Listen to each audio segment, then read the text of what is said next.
Welcome to LC Screen Talk. My name is Larry, and this is my review of Artemis Fowl.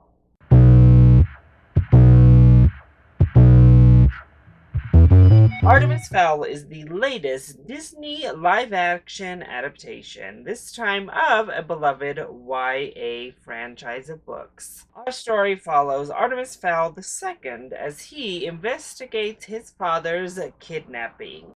In doing so, he unlocks a magical new world that he must work with in order to secure his father's freedom. So thanks to COVID-19, Artemis Fowl was actually moved from a theatric release to Disney Plus. And just from the marketing, just from the trailers, and from this move to Disney Plus, it didn't seem the Mouse House had all that much faith in this film to begin with. The trailers certainly didn't do much to give any hope to audiences. Plus, Disney's recent live action track record outside of their fairy tales, or even including their live action remakes, have left much to be desired.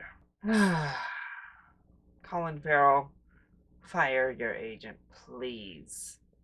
And Judi Dench, what is going on with you right now? Oh my gosh. I'm going to be honest. I hated almost everything about Artemis Fowl. Now, I want to give a precursor. I have never read the book series, so I am not coming from that point of view. But as an outsider, this just failed across the board. So let's talk about the positives within the film. Well, I do want to give a positive actually to the majority of special effects. In that third act, we really get heavy on the CGI and it starts to fall apart. But for a good portion of the film, I think the CGI is actually very strong. At some points, I wasn't quite sure if we were looking at CGI or more practical effects on some of the creatures. The effects on the world building in this like fairyland was really great. So as a visual spectacle, for the most part, it worked. I also really appreciated the length of this film. It is under an hour and a half total, so it doesn't drag on lengthwise, though it does drag on story-wise. I also think Josh Gad is having fun. I don't know if that translates all that well to the screen, but it's very evident that he's having a good time. I don't want to rip too hard into these child actors. I don't think they were very good, but the script they were given was even worse. But I don't know, the acting at least tried.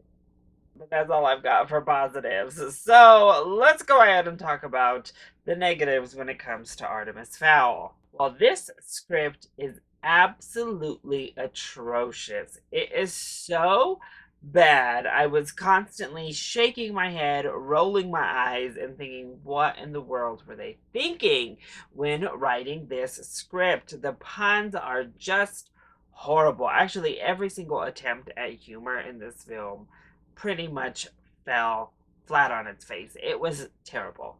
Not only that, this movie takes spoon feeding to a new level. Everything is explained. The whole thing is basically a big ol' exposition dump.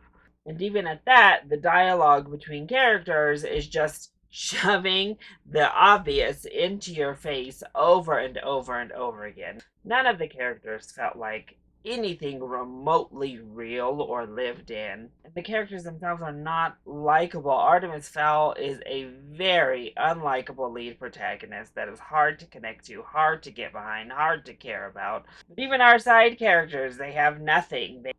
They're just flat caricatures, bland, with no real personality or qualities to them. They're just there. And then there's just really weird stuff that doesn't work. Why do we have a centaur that literally neighs like in a human voice? I was like, nah, as he gallops. It was so terrible and I couldn't believe they did it. Then Josh Gad's character does this really horrifying thing with his jaw that looked horrible and was alarming as a premise. and really should have been adapted differently to the screen.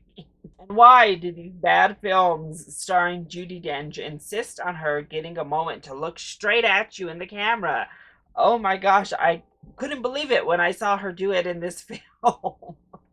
The villain in this movie is so bland and so terrible. Our final climax and like face off, the moment we had been building towards in the entire film, is so anticlimactic. The entire end battle is really not. The third act can be described as nothing less than disappointing. The world building itself could have been interesting, but the film instead opts to suck all of the fantasy out of this young adult fantasy and instead gives us like Star Trek light. Instead of like awesome fairy outfits and uniforms, we literally get like knockoff ugly Star Trek cosplay. It's terrible. Oh, and I hated the ending. I hated all of the lines in the ending. It's all just so obvious, so in your face, and just horrible. The script is trash, y'all. It's so bad. Overall, I had pretty low expectations for Artemis Fowl, but I was holding out hope that it could be a fun family time. And wow, it was even worse than my low expectations. I think this was really, really not good. If you're looking for some family friendly content, there's plenty of other great films on Disney Plus to watch instead of Artemis Fowl. And if your kids insist, well, then put it on and go about your day because this one is not worth sitting through. So that is my review of Artemis Fowl. I hope you enjoyed it. If you did, go ahead, click like down below and subscribe to the channel so you are always up to date on my latest videos. Also, join in on the discussion. Are you excited to see Artemis Fowl? Have you read the books? If you have, are you excited for this film? Did you like the film if you've seen it? I don't know. Let me know in the comment section down below, or you can hit me up on Twitter. I love you all so much for your continued support. Thank you for watching, and I'll see you next time. Bye!